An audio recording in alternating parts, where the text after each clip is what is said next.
ਇੱਥੇ ਅਟਕਾ ਦਿੰਦੇ ਆ ਭਾਈ ਇਹ, ਤੇ ਅੱਧਾ ਟ੍ਰਿਗਰ ਦੱਬਿਆ ਜਾਂਦਾ ਜਿਹਦੇ ਕਰਕੇ ਪੈਟਰੋਲ ਪ੍ਰੋਪਰ ਨਹੀਂ ਆਉਂਦਾ, ਪ੍ਰੋਪਰ ਨਾਲੀ 'ਚ ਨਹੀਂ ਆਉਂਦਾ। ਦੇਖ ਲਓ ਭਾਈ ਤੁਸੀਂ, ਇਹ ਮੈਂ ਪੂਰਾ ਦੱਬਣ ਲੱਗਿਆ।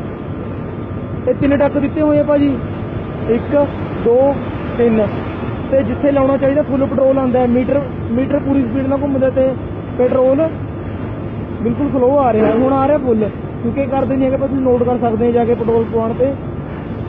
ਇਹ ਪਹਿਲੇ ਸਟੈਪ ਤੇ ਰੋਕਦੇ ਨੇ ਟ੍ਰਿਗਰ ਨੂੰ, ਜਿਹਦੇ ਕਰਕੇ ਪੈਟਰੋਲ ਬਹੁਤ ਘੱਟ ਆਉਂਦਾ ਮੀਟਰ ਪੂਰਾ। ਤੁਸੀਂ ਮੇਰੀ ਗੱਲ ਅੰਡਰਸਟੈਂਡ ਕਰ ਸਕਦੇ ਆ ਉਦੋਂ ਜਦੋਂ ਤੁਹਾਡੇ ਸਾਹਮਣੇ ਇਹ ਕੁਝ ਹੋਊਗਾ। ਤੁਸੀਂ ਧਿਆਨ ਨਹੀਂ ਦਿੰਦੇ, ਪੈਸੇ ਫੜਾ ਕੇ ਨਾਲ ਦੀ ਨਾਲ ਪੈਟਰੋਲ ਪਾ ਕੇ ਨਿਕਲ ਲੈਂਦੇ ਹੋ, ਪਰ ਹੇਰਾਫੇਰੀ ਬਹੁਤ ਜ਼ਿਆਦਾ ਵੱਧ ਰਹੀ ਹੈ ਇਹਦੇ ਕਰਕੇ।